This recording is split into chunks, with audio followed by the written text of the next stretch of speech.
Because let's stay right there, man. We about to get out of Cali, man. But we got. I would be remiss if I didn't talk about this guy, the pen man, the writer. Yeah. The writer, and he's a bad man. And now this generation knows him for his acting and his and all of this stuff like that. Yeah. But O'Shea Jackson, IceCube, with his penmanship, his pen game. Yeah. You ain't fucking with IceCube. Yeah. Let's talk about that. Well, as I like to say, he was the first super pen of the West Coast. Was Cube. The first well-known super pen of the West Coast was Cube. Was because he was right. I mean, he wrote. Him and Rand wrote a lot for people in them N.W.A. days. People don't understand, right? Okay. And then I think what folks also, when you don't need to discount, is understand that when he left N.W.A. and then started out on his own, he proved to people on at least 3 straight projects that he could do it on his own and would not slow down, right? Sir.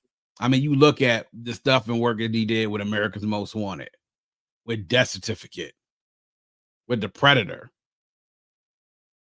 3 in a row, 90, 91, 92. Prolific with his pen, right? Back in those days, like you got to be something for at that time for the Bomb Squad to want to work with you in your debut album. Come on, Bomb East Coast Squad, group. famously Public Enemy for producing Public Enemy's classic records. Preach. And, you know, you have to be able. I mean, seriously. And his rhymes over their production set perfectly up for a debut album that still today is considered in most people's top 5 to top 10 West Coast albums of all time. And his debut album, only to come back with Death Certificate and almost out just about in most people's minds, outdo that as well. But yeah, Cube's pen has been, I would say, in this new era for a lot of fans of a certain age, been criminally underrated because people don't understand that at his height, this dude was a beast, man. And he had recognition from everybody. It wasn't just from West Coast people. It was from folks in the East too that gave Cube his props, knowing how great his pen was. You know, I mean, for Public Enemy to have to fuck with you, you know, yeah, it's serious. It is absolutely serious. Cube had a run, man, between 87 to 93, 94, where he was amazing. The work that he did, those lyrics, the songs and the stories and stuff that he told, you know, the ideas, the song concepts were crazy. Absolutely crazy. He was the West Coast first super pen to me, you know, the first guy that could come out there and could prove to anybody who had any bias, them East Coast folks who said, oh, these niggas on the West Coast can't rap. They really can't write no lyrics. He proved that was some bullshit.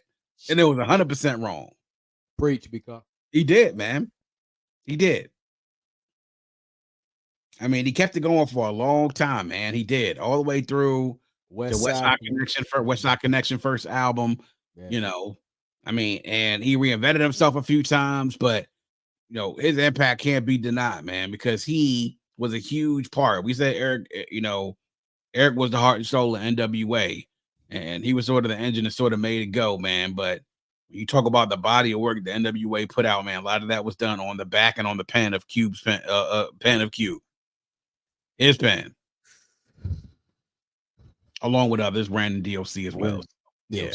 Yeah, without a doubt.